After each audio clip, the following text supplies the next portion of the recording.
The Meditations of Marcus Aurelius, by Marcus Aurelius Antoninus, translated by George Long. Chapter 1. 1. From my grandfather Verus I learned good morals and the government of my temper. 2. From the reputation and remembrance of my father, modesty and a manly character. 3. From my mother, piety and beneficence and abstinence, not only from evil deeds, but even from evil thoughts, and further simplicity in my way of living, far removed from the habits of the rich. 4. From my great-grandfather, not to have frequented public schools, and to have had good teachers at home, and to know that on such things a man should spend liberally. 5. From my governor, to be neither of the green nor of the blue party at the games and the circus, nor a partisan either of the Parmularius or the Scutarius at the gladiators' fights. From him too I learned endurance of labor, and to want little, and to work with my own hands, and not to meddle with other people's affairs, and not to be ready to listen to slander. 6. From Dignatus, not to busy myself about trifling things, and not to give credit to what was said by miracle workers and jugglers about incantations and the driving away of demons and such things, and not to breed quails for fighting, nor to give myself up passionately to such things, and to endure freedom of speech, and to have become intimate with philosophy, and to have been a hearer, first of Bacchius, then of Tandasis and Marcianus, and to have written dialogues in my youth, and to have desired a plank, bed, and skin, and whatever else of the kind belongs to the Grecian discipline. From Rusticus I received the impression that my character required improvement and discipline, and from him I learned not to be led astray to sophistic emulation, nor to writing on speculative matters, nor to delivering little hortatory orations, nor to showing myself off as a man who practices much discipline, or does benevolent acts in order to make a display, and to abstain from rhetoric, and poetry, and fine writing, and not to walk about in the house in my outdoor dress, nor to do other things of the kind, and to write my letters with simplicity, like the letter which Rusticus wrote from Sinuessa to my mother, and with respect to those who have offended me by words, or done me wrong, to be easily disposed to be pacified and reconciled, as soon as they have shown a readiness to be reconciled, and to read carefully, and not to be satisfied with a superficial understanding of a book, nor hastily to give my assent to those who talk overmuch. And I am indebted to him for being acquainted with the discourses of Epictetus, which he communicated to me out of his own collection. 8. From Apollonius I learned freedom of will and undeviating steadiness of purpose, and to look to nothing else, not even for a moment, except to reason, and to be always the same in sharp pains, on the occasion of the loss of a child, and in long illness, and to see clearly in a living example that the same man can be both most resolute and yielding, and not peevish in giving his instruction, and to have had before my eyes a man who clearly considered his experience and his skill in expounding philosophical principles as the smallest of his merits. And from him I learned how to receive from friends what are esteemed favors, without being either humbled by them or letting them pass unnoticed. From Sextus, a benevolent disposition, and the example of a family governed in a fatherly manner, and the idea of living conformably to nature, and gravity without affectation, and to look carefully after the interests of friends, and to tolerate ignorant persons, and those who form opinions without consideration. He had the power of readily accommodating himself to all, so that intercourse with him was more agreeable than any flattery, and at the same time he was most highly venerated by those who associated with him, and he had the faculty both of discovering and ordering, in an intelligent and methodical way, the principles necessary for life, and he never showed anger or any other passion, but was entirely free from passion, and also most affectionate, and he could express approbation without noisy display, and he possessed much knowledge without ostentation. 10. From Alexander, the grammarian, to refrain from fault-finding, and not in a reproachful way to chide those who uttered any barbarous, or solecistic, or strange-sounding expression, but dexterously to introduce the very expression which ought to have been used, and in the way of answer or giving confirmation, or joining in an inquiry about the thing itself, not about the word, or by some other fit suggestion. 11. From Fronto the first I learned to observe what envy and duplicity and hypocrisy are in a tyrant, and that generally those among us who are called patricians are rather deficient in paternal affection. 12. From Alexander the Platonic, not frequently nor without necessity to say to any one, or to write in a letter, that I have no leisure, nor continually to excuse the neglect of duties required by our relation to those with whom we live, by alleging urgent occupations. 13. From Catullus, not to be indifferent when a friend finds fault, even if he should find fault without reason, but to try to restore him to his usual disposition, and to be ready to speak well of teachers, as it is reported of Domitius and Athenodotus, and to love my children truly. 14. From my brother Severus, to love my kin, and to love truth, and to love justice, and through him I learned to know Thracia, Helvidius, Cato, Dion, Brutus. And from him I received the idea of a polity in which there is the same law for all, a polity administered with regard to equal rights and equal freedom of speech, and the idea of a kingly government which respects most of all the freedom of the governed. I learned from him also consistency and undeviating steadiness in my regard for philosophy, and a disposition to do good, and to give to others readily, and to cherish good hopes, and to believe that I am loved by my friends.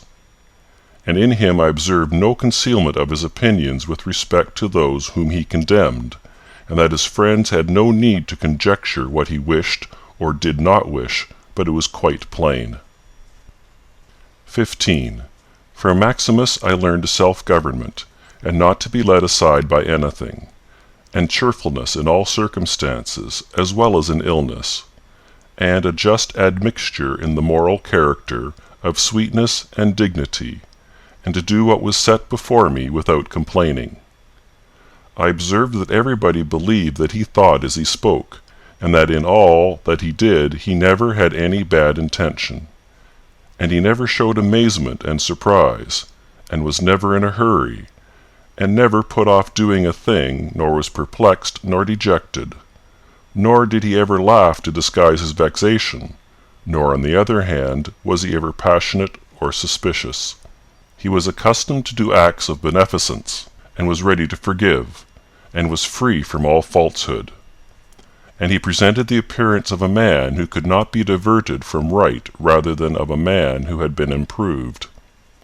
I observed too that no man could ever think that he was despised by Maximus, or ever venture to think himself a better man.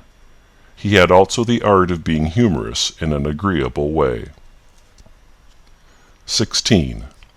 In my father I observed mildness of temper, and unchangeable resolution in the things which he had determined after due deliberation, and no vainglory in those things which men call honors, and a love of labor and perseverance, and a readiness to listen to those who had anything to propose for the common weal, an undeviating firmness in giving to every man according to his deserts, and a knowledge derived from experience of the occasions for vigorous action and for remission.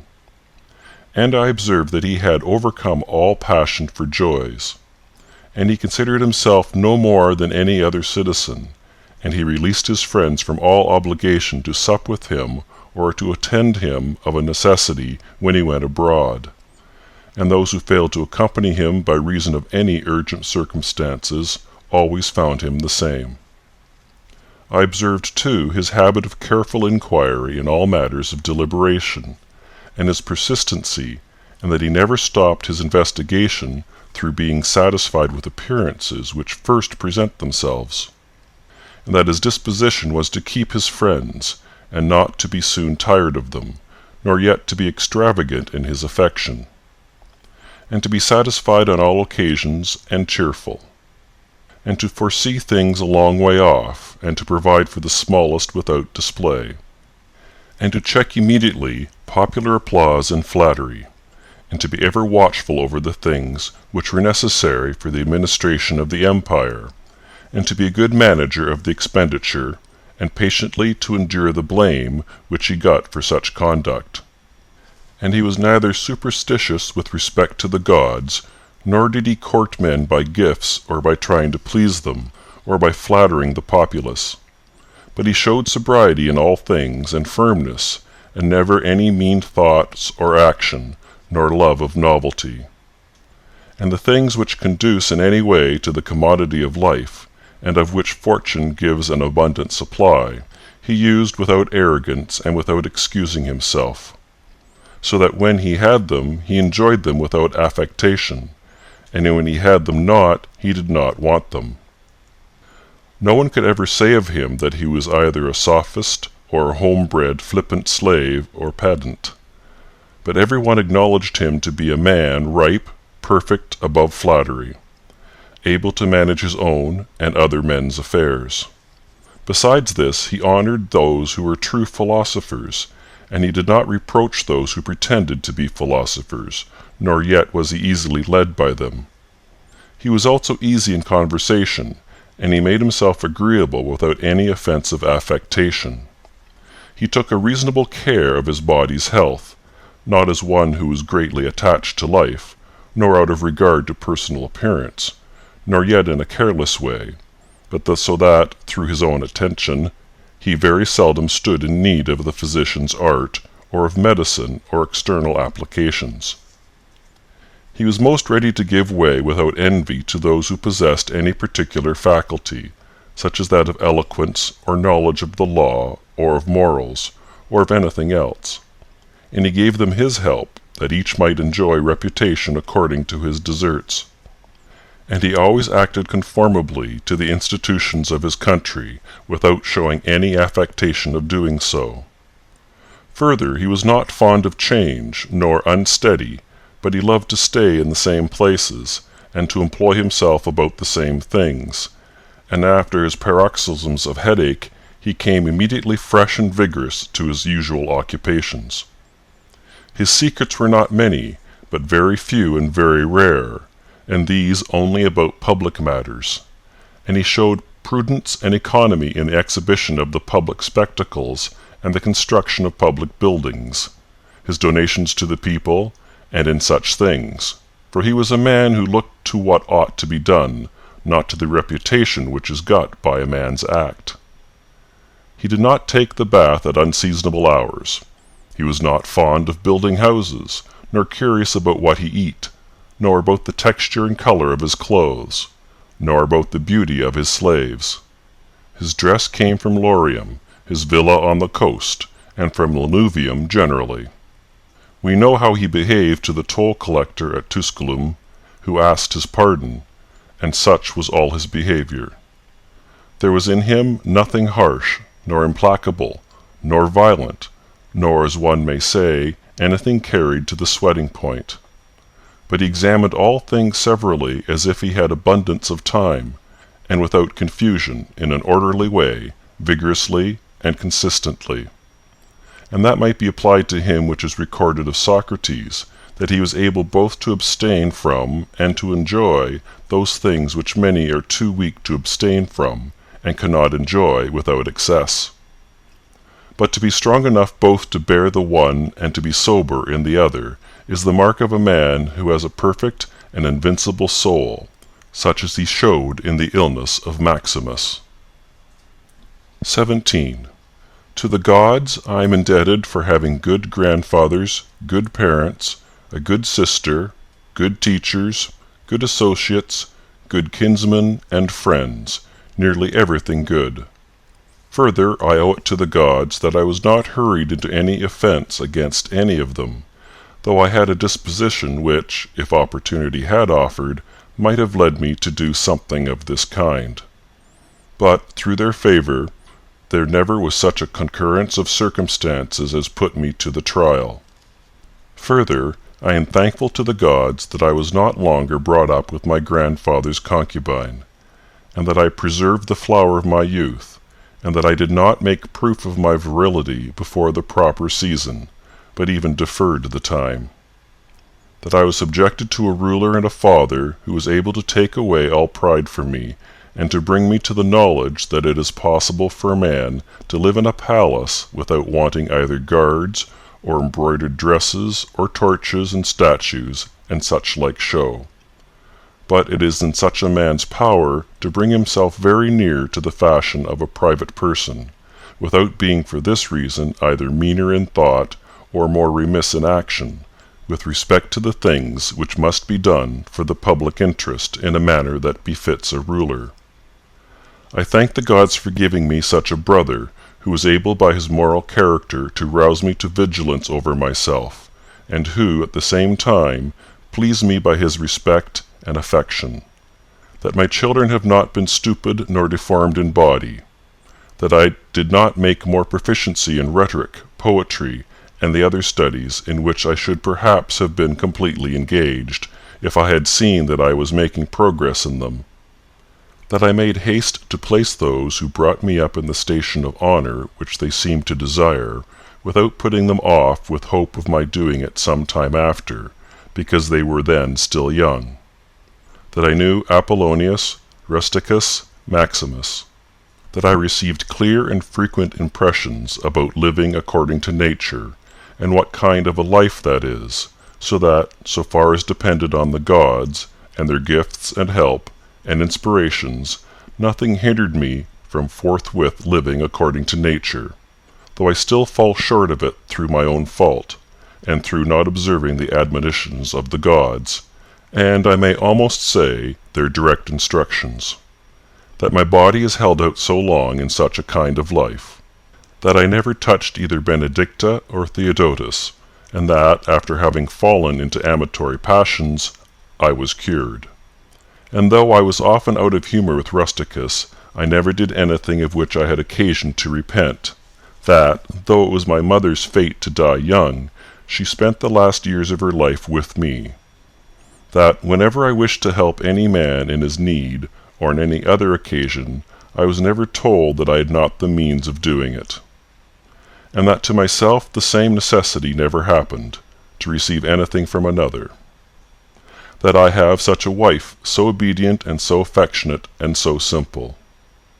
That I had abundance of good masters for my children, and that remedies have been shown to me by dreams, both others and against blood-spitting and giddiness, and that, when I had an inclination to philosophy, I did not fall into the hands of any sophist, and that I did not waste my time on writers of histories, or in the resolution of syllogisms, or occupy myself about the investigation of appearances in the heavens, for all these things require the help of the gods and fortune.